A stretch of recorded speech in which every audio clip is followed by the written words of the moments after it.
C'est bien que là, vous nous expliquez qu'au sein du FPI, vous aviez décidé comme ça délibérément, c'était la discipline du parti, de mettre en avant la société civile et vous mettre en retrait.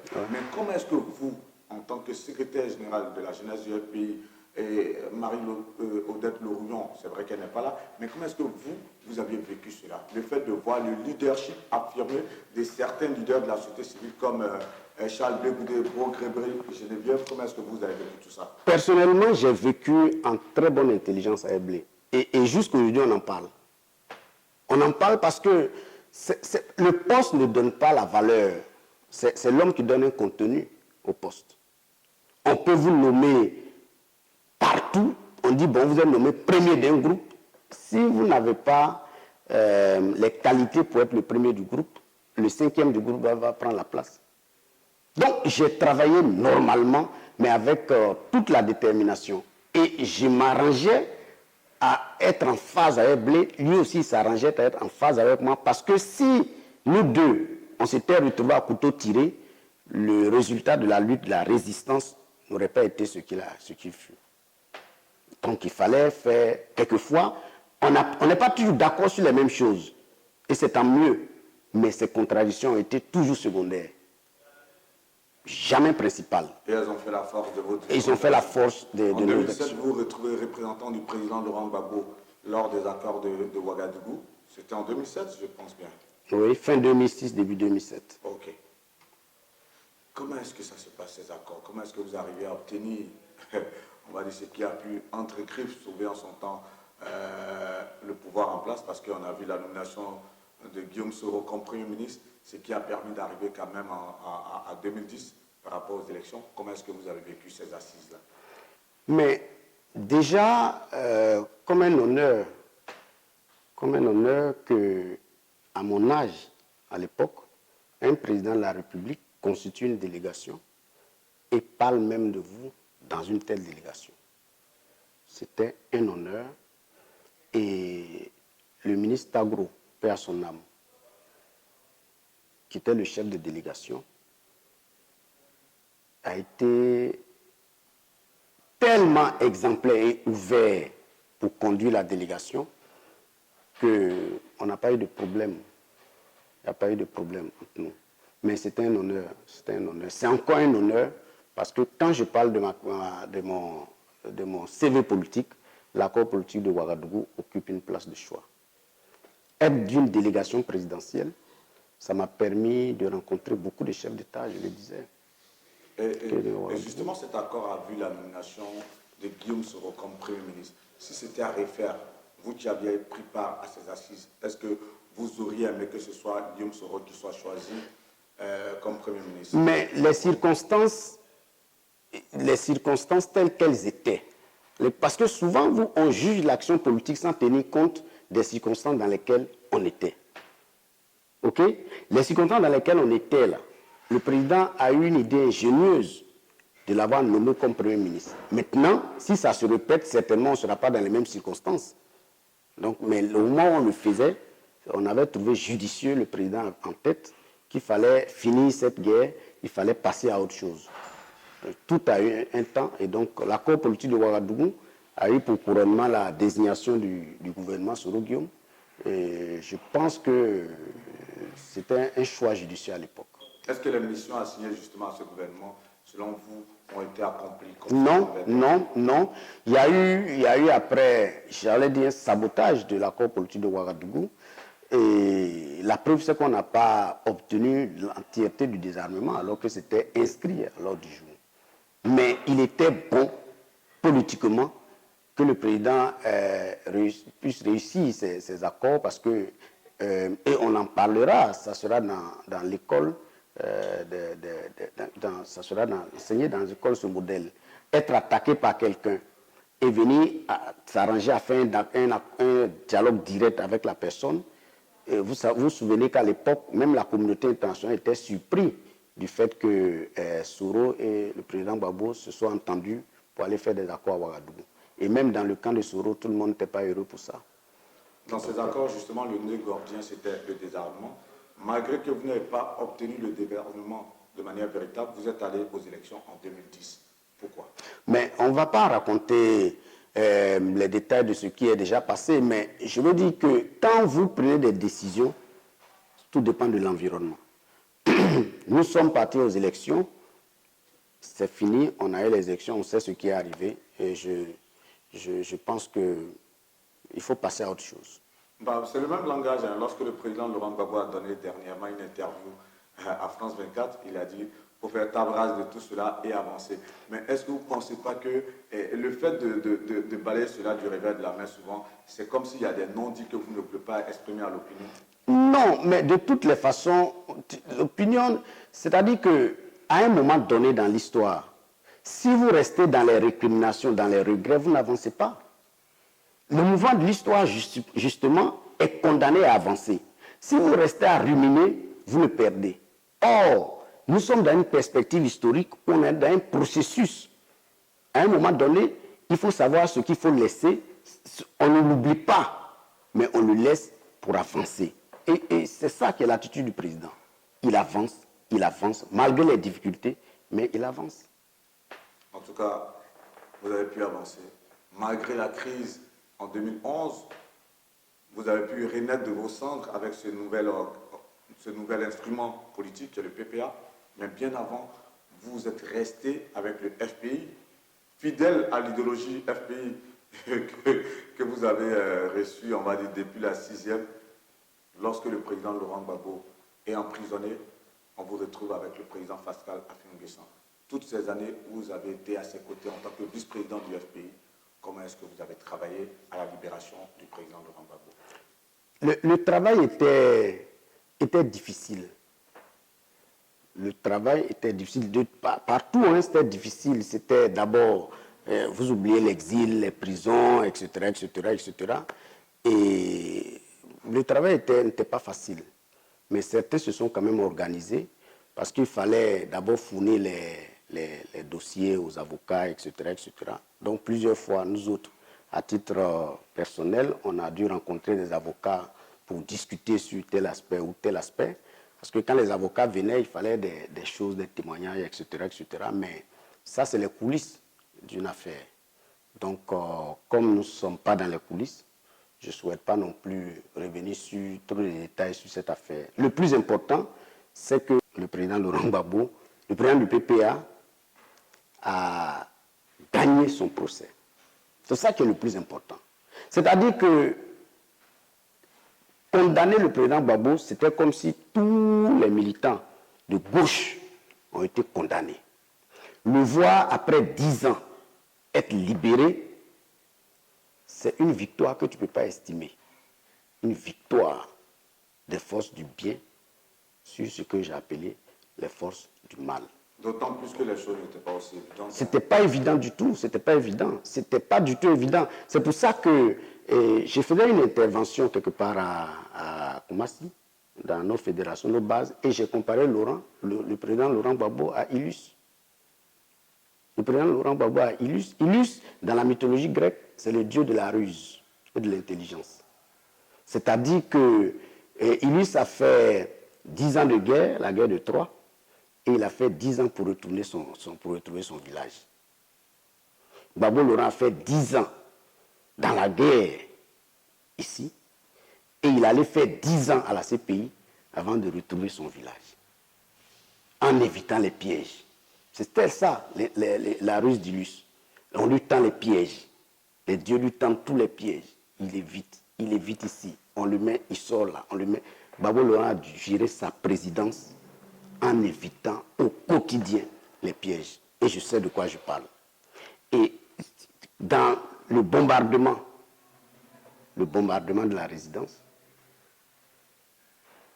il y a une question de chance et une affaire de Dieu dedans.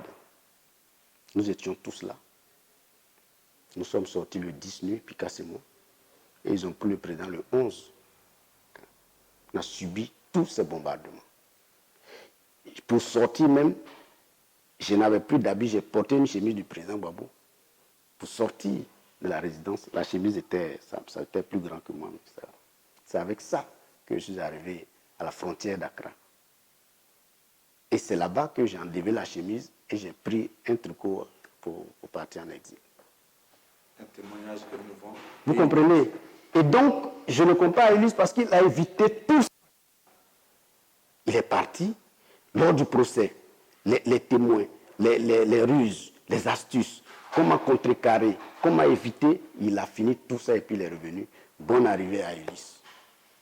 Un témoignage inédit et émouvant, je le disais tantôt, ces heures de braise vécues à la présidence avec tous ces bombardements, on en parle juste pour un témoignage par rapport à l'histoire. Non. Excusez-moi, mais c'était atroce.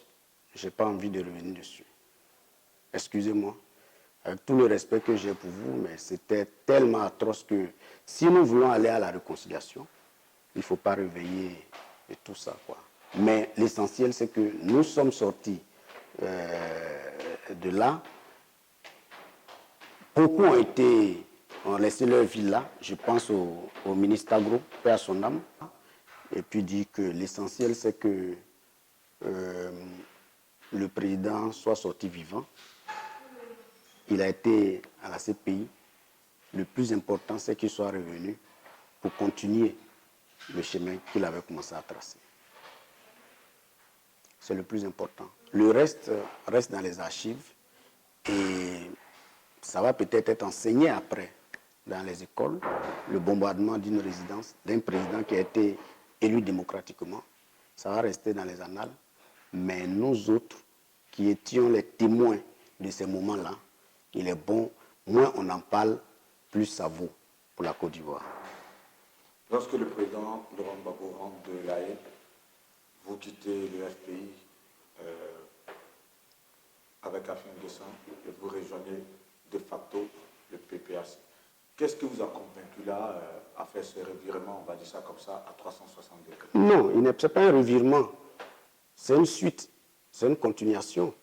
Je vous ai parlé de la façon dont je suis rentré en contact avec Gbagbo, même à distance quand il était en exil. Ça veut dire que c'est le référent. Et tant qu'il n'est pas là, beaucoup de choses se disent en son nom. Gbagbo a dit, mais bon, tu ne peux pas te confier à ça. Et j'ai été suffisamment clair quand j'ai fait le courrier pour dire que je le rejoignais. Et donc, quand il arrive, pour moi, le débat est clos. Et ne comptez pas sur moi pour dénigrer non plus à sa collaboration. Voilà quoi. Donc, on est là pour faire le procès de quelqu'un. Voilà, donc c'est un peu ça. Parce que je pense qu'on peut faire la politique avec élégance. La politique avec élégance, c'est... Et je donne encore un exemple, une anecdote de cette élégance qui caractérise le président Gbagbo. L'élégance, c'est... Nous sommes en 95. Le boycott actif. On vient de le finir, je ne sais plus trop les trucs. Et il y a une crise qui commence, on vient de le finir. Et je ne sais plus, c'est 95, 96, mais il y a une crise au FPI entre ceux qui disent qu'il faut que le FPI ait une branche armée et ceux qui disent qu'il faut continuer par les moyens pacifiques. OK? Ceux qui sont à la tête de l'idée d'une branche armée, il y avait Dakouri. L'autre Dakouri, pas le gouverneur. Vous comprenez? Et par la suite, il va se séparer de son ami de toujours, son petit frère de Laurent Gbagbo. En parlant de Dakouri Tabela qui était à la tête de ceux qui voulaient une branche armée au sein du FPI, vous faites allusion à quoi? Non, je ne fais allusion à rien. Je vous raconte des faits. Je vous parlais de l'élégance politique. Et quand il se sépare du président, beaucoup ont pensé que le président Gbagbo allait venir étaler ce qu'ils ont vécu ensemble, etc., etc. Ou que Dakouri, lors de ses interviews, ils allaient commencer à étaler pourquoi avec Gbagbo, ce qui s'est passé, mais jamais publiquement, Gbagbo n'a parlé de cette relation. Jamais publiquement, Dakouri n'a parlé de ce qui s'est passé entre eux. Peut-être en privé. Vous comprenez? Dans l'action politique, il peut y avoir l'élégance. Et ça, je suis de cette école-là. Elle est peut-être une école classique, mais je suis de cette école, que même un adversaire politique, il ne faut pas le tuer quand tu l'as terrassé. Parce qu'aujourd'hui, c'est ton adversaire, demain, il peut être ton allié. Et sur ça, je ne suis pas gaulois, je ne suis pas gaulien, je ne suis pas gaulliste. Permettez-moi le néologisme. Mais j'ai admiré une anecdote que j'ai lue sur l'histoire du général de Gaulle, racontée après par Roland Dumas dans son livre Coups et blessures. Vous savez que l'Allemagne hitlérienne, en Deuxième Guerre mondiale, pendant la Deuxième Guerre mondiale, l'Allemagne hitlérienne est venue prendre la France, Paris. Ils ont battu les Français. Et le général, le maréchal Pétain, s'est replié à Vichy et a mis son régime à Vichy et a capitulé. Quand il a capitulé, quand le général de Gaulle a tenu son discours et que la France s'est reprise, le maréchal Pétain était considéré comme un collabo. Or, il se trouve que pendant cette période du régime de Vichy, Mitterrand était quelque part avec le maréchal Pétain. Il y a même eu une photo des deux. Ça a été partagé à l'époque dans les cercles communistes. Et puis, un jour, selon les témoignages de l'histoire, quelqu'un est venu présenter cette photo au général de Gaulle pour dire que Mitterrand est un pétiniste, est un adepte de Vichy, donc de la collaboration. Dans l'esprit de ceux qui sont venus présenter, il fallait profiter de ça pour tuer Mitterrand. De Gaulle leur a répondu élégamment, avec élégance. Il dit non, il ne faut pas exploiter ça, parce qu'il se peut que François Mitterrand soit un jour président de la République française. Ils ont classé la photo et ils ont classé l'affaire. C'est ça que j'appelle l'élégance. De Gaulle est de droite. Mitterrand est de gauche. Mais même quand il a eu l'occasion de l'achever, il n'a pas voulu le faire. Pour l'histoire. Donc, je suis partisan de cette école-là. Qu'il ne faut pas humilier son adversaire, il ne faut pas le terrasser, il ne faut pas le tuer. Tu peux le battre à plate couture. Mais il faut toujours laisser la chance aux événements futurs de se faire. Pour parler de futur, vous êtes revenu à vos premières amours, le FPI dans sa version traditionnelle incarnée par Laurent Gbagbo sous l'appellation PPA. Vous jouez aujourd'hui, on va dire, pas les premiers rôles, vous êtes au secrétariat général, vous êtes l'incarnation de ce relais étant avec Picasso et tous les autres qui sont au secrétariat, ce relais dont a parlé le président Laurent Gbagbo lors du congrès constitutif du PPA. Vous, votre vision en ayant ce relais, c'est laquelle? Mais déjà, sur le PPA, il faut peut-être que le président du PPA va peut-être m'excuser. Il y a une anecdote, c'est important de raconter ce dont on a été témoin. Les gens croient que le PPA, le nouveau parti, est une nouvelle idée. Ce n'est pas vrai. Peut-être qu'il y a eu de nouveaux arguments. Mais déjà au pouvoir, le président réfléchissait sur comment faire. Parce qu'un parti politique se crée pour accéder au pouvoir. Une fois que vous accédez au pouvoir, il y a une mission qui est finie. Quand vous venez, la gouvernance, c'est une autre mission qui commence. Mais dans cette gouvernance, il se trouve que le président Gbagbo a eu beaucoup de sympathisants qui sont liés à sa personne, qui ne sont pas FPI, et qui sont venus de tous les autres partis et de toutes les couches sociales, la société civile, des syndicats, etc. Le président commençait à mûrir l'idée que comment on fait pour fédérer toutes ces intelligences autour du projet commun. Est-ce qu'il ne faut pas laisser le FPI pour créer un nouvel instrument plus globalisant pour conduire la bataille? C'est comme ça, c'est cette idée qui a été à la base de la création du CNRD. On a créé le CNRD, le Congrès pour la démocratie, etc., etc. Mais dans la manifestation du CNRD, on n'a pas pu se déployer, se redéployer. Il y avait une lourdeur administrative, des choses. C'est qu'on a vite fait de laisser le CNRD et on allait créer LMP.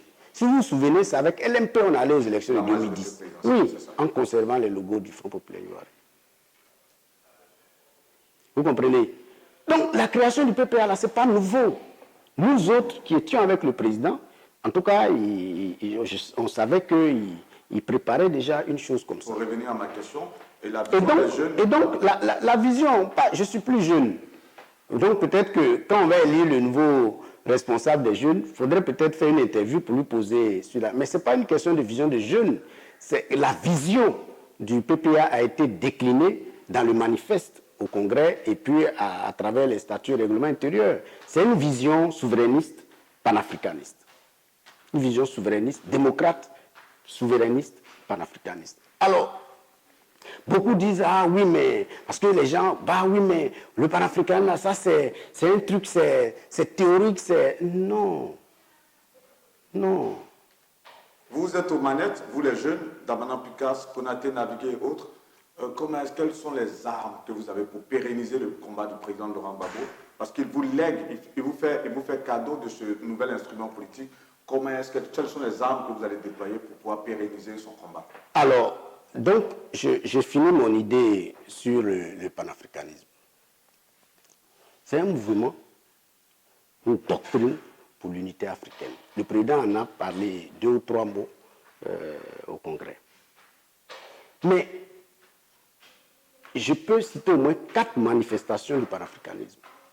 La première, c'est en 1900, la réunion à Londres avec Dubois, qui ont pris conscience de leur statut de négritude, ou de négrité, permettez-moi, au sens noble du terme, et qu'il fallait s'intégrer dans une société, ségrégationniste aux États-Unis. Ça a commencé par la diaspora. Diaspora veut dire dispersion. Dispersion. Les gens se sont dispersés. Et c'est la diaspora caribéenne, principalement, qui a commencé le mouvement, 1900. Et leur rôle, c'était comment faire, leur combat, c'était comment faire pour intégrer une société qui est ségrégationniste, convaincre les gens pour que les gens soient. C'était difficile. Tant et si bien que très vite, ils ont compris que ce n'était pas facile. Ils ont commencé la deuxième manifestation du panafricanisme pour dire qu'il faut retourner en Afrique. Back to Africa. Et ce mouvement-là, il était difficile. Quand on parle de Marcus Garvey comme le Moïse, c'était justement ceux qui pensaient que les esclaves qui sont partis doivent pouvoir revenir dans leur continent sans savoir exactement dans quel espace géographique sur lequel ils allaient tomber. Donc, ils ont commencé Back to Africa. Et la création du Libéria était pour eux un espoir parce que le Libéria a été créé comment? Monsieur Navigué, je vous comprends bien. C'est une belle leçon d'histoire que vous nous donnez. Mais les armes dont vous disposez en tant que si je n'ai pas le développement, si je ne finis pas... le développement va tellement dans une généralité que oui, mais risque de se perdre. On part toujours du général au particulier. Mais le général, on part toujours du général. Dans un raisonnement, on part toujours du général au particulier. Maintenant, si vous ne voulez pas entendre le général, vous n'entendrez pas le particulier. Donc on vous écoute. Prenez, souffrez que j'explique cette partie qui est importante, pas pour vous, mais pour nos militants, pour qu'ils comprennent pourquoi le président a une vision panafricaniste du PPA. C'est important. Et donc, quand on crée le Libéria a créé James Moro, Monorovia, c'est son nom, l'ancien président africain. Le Libéria est un pays qui est considéré comme le pays des esclaves qui se sont affranchis. Et les Marcus Garvey pensaient qu'il était possible pour tous ces Africains qui sont de la diaspora de revenir vivre sur le continent. Ils ont tenté, il y en a qui sont venus, mais ils se sont confrontés aux autochtones. Toujours des crises. Donc, ils ont compris très vite que le retour n'était pas possible. C'est comme ça qu'en 1945, ils vont faire une deuxième conférence à Manchester. Et là, avec Dubois, Jomo Kenyatta et Nkrumah les rejoignent. C'est comme ça qu'ils vont commencer le mouvement de la décolonisation. Et très vite, partout en Afrique, c'était la décolonisation. Et le Ghana était la première république à être indépendante. Je crois que c'est en 1957. C'est pour ça que le Ghana est considéré par Kwame Nkrumah comme la terre du panafricanisme. Et donc, quand les pays ont été indépendants, il restait un autre combat, l'unité des pays africains. Sur l'unité des pays africains, il y a eu deux blocs, très rapidement, le bloc de Casablanca et le bloc de Monrovia. Le bloc de Casablanca, c'était le bloc de tous les leaders qui étaient de gauche à l'époque, dirigés par Nkrumah, et puis le bloc de Monrovia dirigé par Houphouët-Boigny. Ils sont allés à Addis Abeba en 1963. De leur réunion est sortie l'idée de l'OUA, Organisation de l'Unité africaine. Ici, Amara était le dernier secrétaire général de l'Unité africaine et il était le premier président de l'Union africaine. Aujourd'hui, nous en sommes là. Je vous raconte ça pour que vous compreniez que tout est un processus et que tout est un jeu de lutte. Si nous nous asseyons et nous disons que comme les Nkrumah n'ont pas réussi à faire le combat, nous allons nous asseoir et dormir, l'Afrique ne sera jamais unie. Mais s'il y a des continuateurs, des héritiers, des Kwame Nkrumah, des Sékou Touré, comme Laurent Gbagbo, qui vient dans la continuation et qui a sa vision très claire, la France a fait 1000 ans pour se former. Justement, Laurent Gbagbo vous laisse le relais. Vous, qui allez pérenniser, on va dire, ce combat, expliquer, comme vous l'avez expliqué là, de manière assez sérieuse, de manière véritable, le contenu de ce panafricanisme et autres. Quelles armes dont vous disposez? Je reviens encore une fois là-dessus, parce que le président Laurent Gbagbo il a fait sacrifice de sa vie à la Côte d'Ivoire, c'est clair. Il a mené tellement de combats. Là, il vous passe un relais. Vous, jeunes, quelles sont vos armes? La lutte. La seule et unique arme, c'est la lutte. Et la lutte, quand je vous rappelle tous ces moments-là, c'est pour faire comprendre à la jeune génération que tu n'as rien sans lutte. Et que si aujourd'hui nous avons les États-Unis, c'est que depuis 1776, les États-Unis sont partis de 8 États, 13 États, et aujourd'hui à 51 États. Le dernier État que les États-Unis ont eu, c'est Alaska en 1959. Près de 174 ans de lutte pour avoir les États-Unis d'Amérique. Super. Vous avez parlé de lutte et la transition elle est toute faite, justement. Excusez-moi, permettez-moi du peu, c'est la dernière question. Ce sera l'occasion pour vous, on va dire, de développer encore davantage votre idée. Le bureau constitutif du PPA est connu aujourd'hui, à cette date où nous faisons cette interview, justement pour parler de lutte. Quelles sont les prochaines luttes qui se présentent au PPA? Déjà, il faut que la première réunion aura lieu lundi. Et donc, un bureau se forme. Le président du parti réunit tous ses organes et leur donne les missions à exécuter sur le terrain. Il va falloir peut-être voir d'abord ces feuilles de route avant de répondre efficacement à votre question. Mais comme vous n'aimez pas la généralité, en général, tout le monde sait que c'est une structure de combat. Donc, c'est à nous d'être à la hauteur pour contribuer à la démocratisation. Et là, tu vois, une continuation du combat de Gbagbo, qui a eu le multipartisme, mais qui a voulu construire la démocratie. Malheureusement, les circonstances l'en ont empêché. Donc, nous venons pour poursuivre cette œuvre. Un homme a toujours une vision. Et la vision de l'homme, quand il la partage avec des milliers de personnes, ça devient un rêve. Et quand ces milliers de personnes travaillent sur le terrain, dans l'action quotidienne, le rêve peut devenir réalité. Tout comme les États-Unis, près de 200 ans de bataille, tout comme la France, près de 1000 ans, tout comme l'Allemagne, près de 300 ans de bataille, l'Afrique aura son Afrique unie. Ça peut ne pas être aujourd'hui, mais il faut que ce soit demain. Si vous abandonnez le combat, vous perdez tout espoir. Mais si vous êtes dans le combat, vous avez tout l'espoir et le futur avec vous. Des mots d'espoir. On va scruter l'actualité et voir le développement de comment est-ce que le PPA va mener son action politique. On va regarder ça de très près. Mais aujourd'hui, notre invité, c'était M. Konaté Navigué, ancien président de la jeunesse du Front populaire ivoirien, aujourd'hui coordonnateur donc, de la Bagoué pour le compte du PPA, qui est aussi secrétaire adjoint donc, avec Damanak Pikas, qui est dans le secrétariat, justement. Nous avons eu aujourd'hui comme invité forcément, il y a des sujets que vous auriez aimé aborder. Il y a peut-être un message fort que vous auriez aimé faire passer à la faveur de cette interview. Vous en avez l'occasion. Oui, mais c'est toujours d'inviter les Ivoiriens à faire confiance de nouveau à la politique. Je sais que beaucoup d'Ivoiriens ont été déçus par le développement de l'actualité politique en Côte d'Ivoire durant ces dernières années. Nous devons relever le défi. Nous devons réhabiliter la politique. Nous devons réhabiliter l'homme politique. Ça doit être un objectif majeur. Parce que si vous menez votre action politique, s'il n'y a pas la confiance, s'il n'y a pas, vous n'êtes pas au niveau, si vous n'avez pas l'adhésion populaire, votre action sera toujours entravée. Mais nous avons le devoir de réhabiliter la politique en Côte d'Ivoire et même en Afrique. Et c'est ce grand chantier que le président a fait l'honneur de nous confier. Je souhaite, et pour nous, je formule le vœu qu'on puisse être à la hauteur. On puisse être à la hauteur, mais Dieu aidant, nous serons à la hauteur. Nous avons assisté pratiquement à un cours magistral d'histoire avec pour invité M. Konaté Navigué. Nous espérons que vous allez prendre plaisir à suivre cette interview. Merci d'avoir été des nôtres. C'était Guillaume Vergès pour Actu People. Que Dieu vous garde. Merci beaucoup. Merci beaucoup.